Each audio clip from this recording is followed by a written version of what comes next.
7월 2일 금요일 아침이 밝았습니다.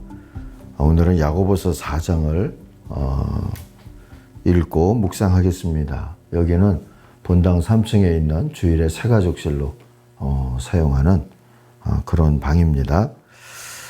4장 읽겠습니다. 너희 중에 싸움이 어디로부터 다툼이 어디로부터 나느냐? 너희 지체 중에서 싸우는 정욕으로부터 나는 것이 아니냐? 너희는 욕심을 내어도 얻지 못하며 살인하며 시기하여도 능히 취하지 못함으로 다투고 싸우는도다. 너희가 얻지 못함은 구하지 아니하기 때문이요.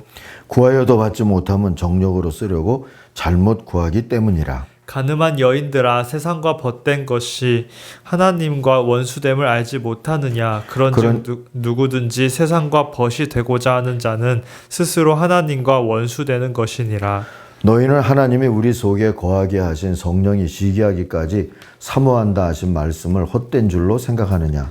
그러나 더욱 큰 은혜를 주시나니 그러므로 일렀으되 하나님이 교만한 자를 물리치시고 겸손한 자에게 은혜를 주신다 하였느니라. 그런즉 너희는 하나님께 복종할지어다. 마귀를 대적하라. 그리하면 너희를 피하리라. 하나님을 가까이 하라. 그리하면 너희를 가까이 하시리라. 죄인들아, 손을 깨끗이 하라. 두 마음을 품은 자들아, 마음을 성결하게 하라.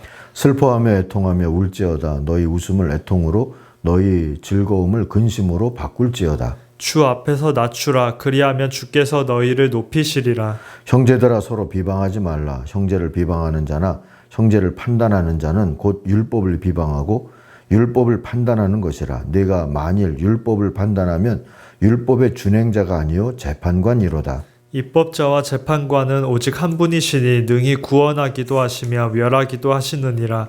너는 누구에게 이웃을 판단하느냐? 들으라. 너희 중에 말하기를 오늘이나 내일이나 우리가 어떤 도시에 가서 거기서 1년을 머물며 장사하여 이익을 보리라 하는 자들아. 내일 일을 너희가 알지 못하는도다. 너희 생명이 무엇이냐? 너희는 잠깐 보이다가 없어지는 안개니라. 너희가 도리어 말하기를 주의 뜻이면 우리가 살기도 하고 이것이나 저것을 하리라 할 것이거늘 이제도 너희가 허탄한 자랑을 하니 그러한 자랑은 다 악한 것이라. 그러므로 사람이 선을 행할 줄 알고도 행하지 아니하면 죄니라. 아멘. 아멘. 두 마음을 품은 사람들, 오늘 묵상의 주제입니다. 8절을 표준 세번역으로 한번 다시 읽습니다. 하나님께로 가까이 가십시오. 그러면 하나님께서 가까이 오실 것입니다. 죄인들이여, 손을 깨끗이 하십시오. 두 마음을 품은 사람들이여, 마음을 순결하게 하십시오. 순결한 믿음, 우리가 소망하는 바입니다. 쉽지 않지만 하나님도 가까이 오셔서 그렇게 도우시고 이루시리라 소망하면서 오늘 말씀을 묵상하고자 합니다. 하나님을 찾는다면서도 세상과도 친구가 되려는 욕심을 떨치지 못하는 그러한 이들이 있죠. 두 마음을 품고 흔들리는 이런 사람들을 4절은 불륜 마인드를 가졌다고 지적을 합니다. 이들의 간음의 동기는 나도 복을 만들어 가질 수 있다 하는 거짓과 오만입니다. 그래서 주님과 멀어진 이들의 삶을 살펴볼 수 있습니다. 첫째로 2절을 보시면 욕심을 부려도 얻지 못하고 살인을 하고 욕심을 부려도 얻지 못하면 살인을 하고 탐내어도 가지지 못하면 다투고 싸우며 산다. 그랬어요. 이렇게 된다는 거죠. 규모가 크든 작든 싸움과 다툼을 들여다보면 그 안에 욕심, 곧 정욕이 있습니다. 정욕, 헬란말로 헤도네라는 건데요. 이것은 온갖 것들을 향한 본성적인 탐욕을 뜻합니다.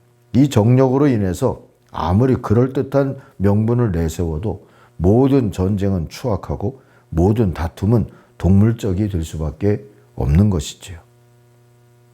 주님과 멀어지면, 자신의 복을 만들겠다고 주님과 멀어지면 결국 다들 이렇게 됩니다. 그런데 정욕으로 막상 얻는 건 없다는 게 더 큰 문제죠.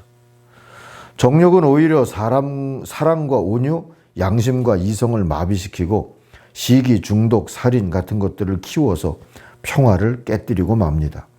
기독교인들도 정욕에 사로잡히면 기도의 형식은 유지해도 구하는 건 결국 정욕이므로 응답을 받을 수 없다 하고 야고보서는 권고해 주죠.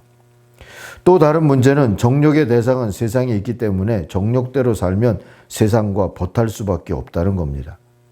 이는 마치 조강지처 같은 하나님을 버리는 간음이 됩니다. 더군다나 5절처럼 하나님은 우리를 질투하시기까지 사랑하시는 분이 아니십니까?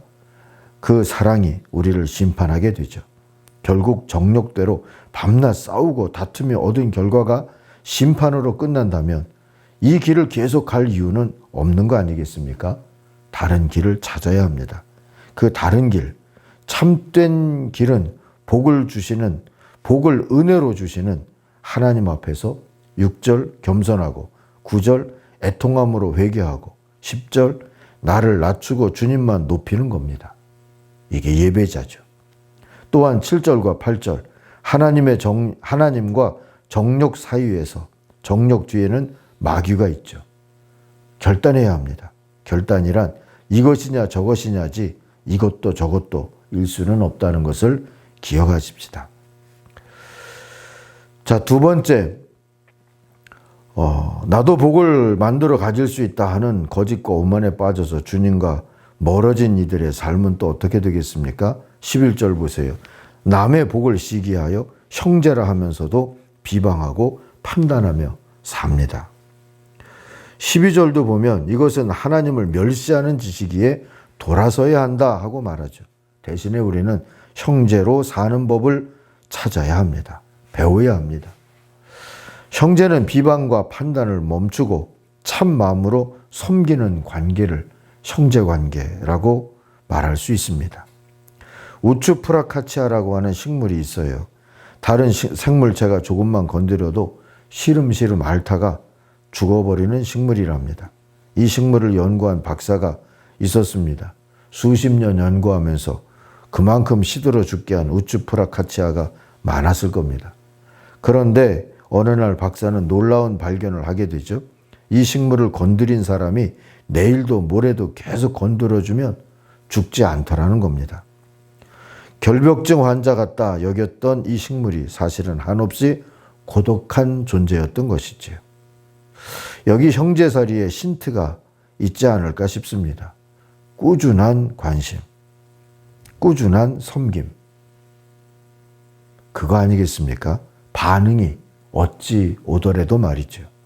주고받는 관계가 아니라 형제라 믿고 끊임없이 관심으로 끊임없는 섬김으로 가까이 가는 것.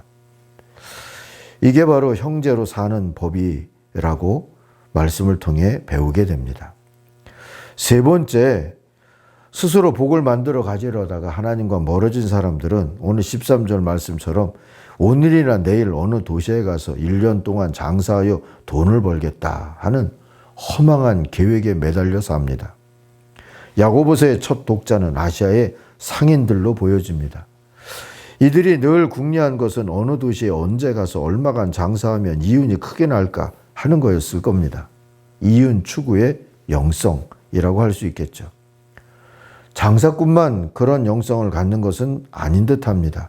직업이나 신앙에 관계없이 자기를 위하여 재물을 쌓아두고 하나님께 대하여 부여치 못한 자들은 이런 영성으로 살고 있는 셈입니다. 누가복음 12장 16절 이하에서 보니까 자기를 위하여 재물을 쌓아두고 하나님께 대하여 부여치 못한 자들에 대한 경고의 말씀이 나오고 있는데 한번 찾아보시면 좋을 것 같아요. 누가복음 12장 16절 이하입니다. 우리 시대의 많은 사람들이 오직 자기 이익과 자랑거리를 위해서 뜁니다. 그걸 많이 얻게 되면 잘 사는 거라고 생각해서 우쭐대기도 하죠. 그러나 이들이 잊고 사는 게 있습니다. 하나님만이 복의 주관자다, 주권자다 하는 겁니다. 인생은 또 잠깐 있다가 사라지는 안개와 같다는 겁니다. 악을 행하는 것뿐 아니라 선을 행하지 않는 것도 죄라는 것입니다.